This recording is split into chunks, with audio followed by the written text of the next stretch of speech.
Hello mga kababayan, so makikita nyo sa likuran natin, isang subscriber po ng Tres Marias dito sa Abra. Ayan si ma'am, kausap si Kumaring Irene. Mamaya na baka makapiright tayo. And this competition has given each and every contenders an opportunity to express their talent and love in music. Idol Season 11, grabe talaga sila, halimaw kung halimaw para lang ipakita sa inyo madla ang napakagandang, of course, event na ito. Fiesta tayo ti Bangged, Dapil Festival, ken kanyayo amin apo nga kaprobinsyaan ti Abra, kaya't kung imbitaran kayo ditoy, tayo ti panagfiesta tayo ti Liti Bangged. And now, let the battle begin. The singing showdown. Sit back, relax, and enjoy the night. Thank you, Asenso Bangged.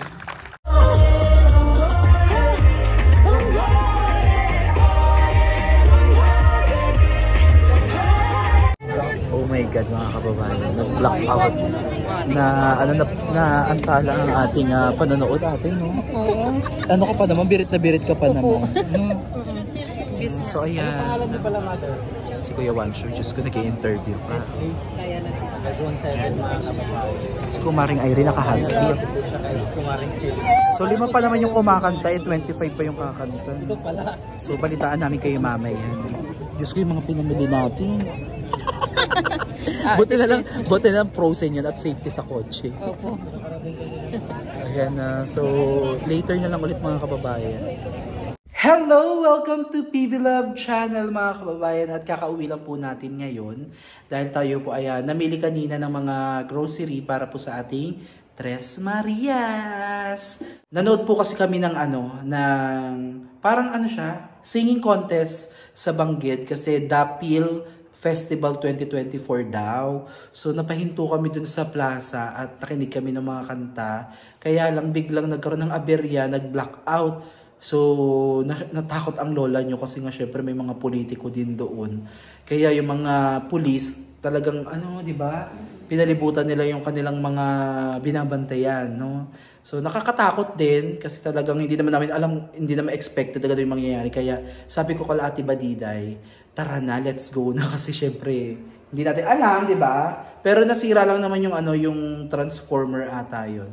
So, gabi na din naman, mag-aalas 9 na, kaya tayo ay umuwi na. So, ito nga pala mga kababayan, namili na tayo ng mga grocery para sa Tres Marias. Tapos, may bigas na din sila. So, itong mga na to, mga gamit-gamit lang sa kusina, mga pampalasa, ganyan. Para hindi na sila bili ng bili sa tindahan kasi masyado ding mahal kapag tingi-tingi.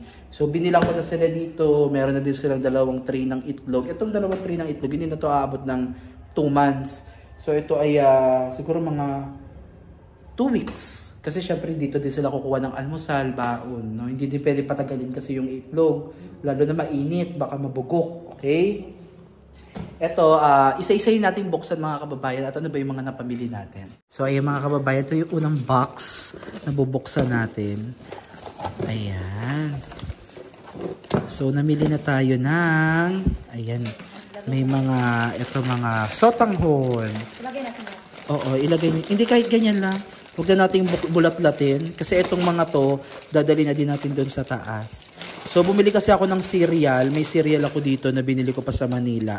Tapos, binilang ko na lang sila ng fresh milk para kung gusto nila ng cereal sa umaga, huwag na sila magkanin o makainom sila ng gatas. Meron din tayong binili na all-purpose cream, nabubulol pa ako. Ayan, ito yung ginagamit ko. Baka naman Nestle, Baka naman. Ayan yung gagamitin naman natin na pan-spaghetti. Maglalagay ako niyan sa spaghetti. Kakaroon tayo ng konting salo-salo lang naman.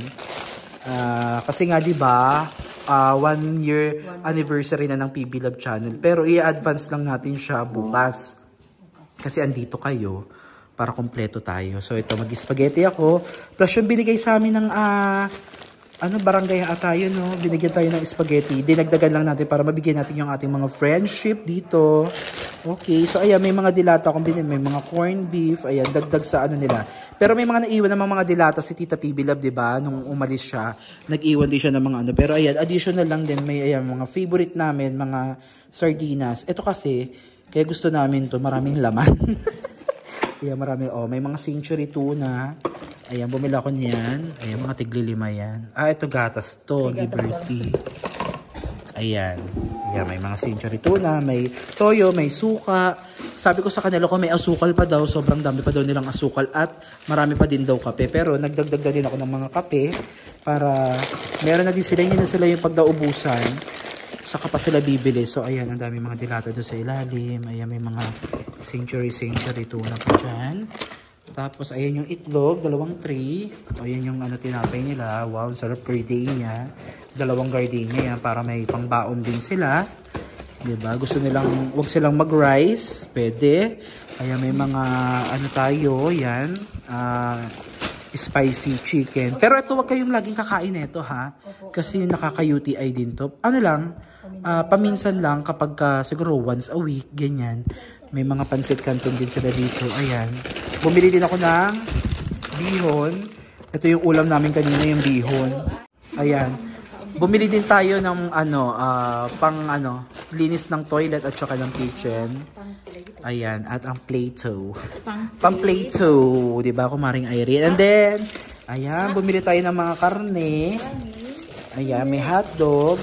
Tapos, saka na lang tayo bibili ng isda kasi wala tayong nakitang isda na presko. Ilagay natin sa ilagay na sa freezer. Marami kaming stock pa, mga kababae, kasi ayan yung binili ng mga isda. Inuubos lang muna namin yung first, Thank you naman po, Tita PB Love, sa mga maraming groceries po, Tita. Maraming salamat po, Tita. Parang 2 buwan na po yung konsumo na po yan, Tita. At kahit meron pa kaming mga dilata or noodles, pero meron pang dinagdag mo, Tita. Maraming salamat po, Tita, sa mga groceries, mga bigas. Thank you po talaga, Tita. Ingat po kayo, Tita, dyan. At I love you po, Tita. Tita, thank you po sa binigay nyo na groceries sa amin. At 2 buwan na po namin yan gagamitin. At ingat po kayo palagi dyan, Tita PB Love. And God bless all sa inyong family po. Thank you po talaga, Tita. Hello, Tita! Good evening sa inyong lahat dyan.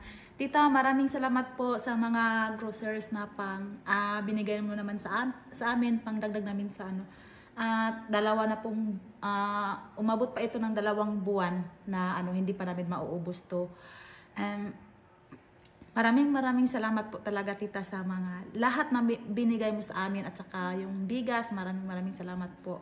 At saka yung mga allowance namin. Maraming salamat po sa lahat, Tita. And bigyan ka pa ni God ng mataas na kalakasan. And thank you po, Tita. I love you all sa inyong lahat.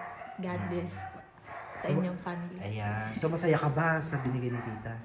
Sobrang masaya ako kasi na na marami tayong grocery. Marami na. Sabi mo, di ba, sa akin kanina, pagka maraming grocery, parang hindi mo alam kung parang busog ka lagi. Oo, busog. Di ba, tagakain ko 1 kutsara lang, 2 or sa akin parang hindi Parang busog ka na. Puro busog na ako. Puro busog.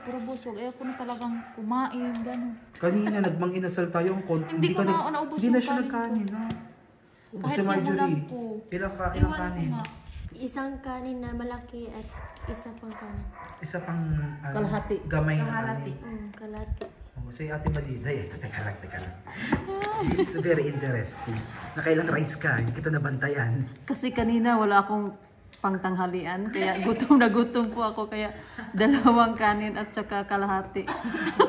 Sorry po, bababas na naman ako, pero gutom talaga ako kanina. Okay lang naman kasi yung kain natin, 'di ba, breakfast and lunch, pero yung breakfast kasi natin hindi naman hindi kasanay na gano'n na pagkain. Kasi 'di ba kung magkape, maano talaga sa O parang hindi kasi kapag nagkape ka ng walang sapin ang tiyan, mahapdi din siya kasi maasid nga siya. Pero sa akin, kuya, iba sa akin bakit kung kahit na marami akong makain, parang maano pa rin dito, parang humahapdos. Anyway, maraming salamat kay Tita PB Love. Napasaya na naman ang Tres Maria sa mga grocery na ititch. Diba? Yes. Happy kayo? Happy po. O, diba? Kasi ayan na. Ang dami na naman. Hindi na kayo mamumroblema sa inyong mga bibili naman kunwari. ano pa ba yung mga toyo-toyo, mga pampalasa. So okay naman, 'di ba? May mga asukal naman kayo, may mga asin. Ang dami pa, 'di ba? Ang dami pa kasi diyan galing kay tita sa mga boxes. Kaya yung wala lang, yung mga talagang kailangan, yun lang muna yung binili natin. Okay? So nabayaran na din ni si Tita PB Love kasi lahat organized 'yan. Nabayaran niya na yung kuryente at saka yung tubig. Yung wifi nabayaran ko na. Okay? Wala na kayong problema doon. So mag-iiwan na lang ako ulit ng pambayad nyo sa gas, sa pang-service ninyo. Iba yung gas dito sa bahay Yung gas sa bahay, di ba na kay Kuya Totoy na daw yung 1,000. So para yun kung maubos yung gas dun sa labas, ibibili na yun. Kasi yung gas dito sa loob, matagal pa yan. Hindi naman lagi nagagamit yan Okay? Sa labas yung ginagamit namin. Sa labas yung madalas nagagamit. Okay? Sabi naman ni Tita PB Love, if ever kayo magluluto ng mga matagal lumambot, pwede na kayong gumamit ng uling. Okay? Basta lilinisin yung pagtapos, lilinisin yung ilalim ng puwitan para hindi kakapit yung uling. So ayun mga kababayan, maraming salamat po sa patuloy na pagsuporta ninyo sa PB Love Channel at sa buong PB Team, Luzon, Visayas at Mindanao. Dito na lang muna po ang ating vlog at magkita-kits po tayo sa susunod na update. Maraming salamat po at God bless po. Bye-bye!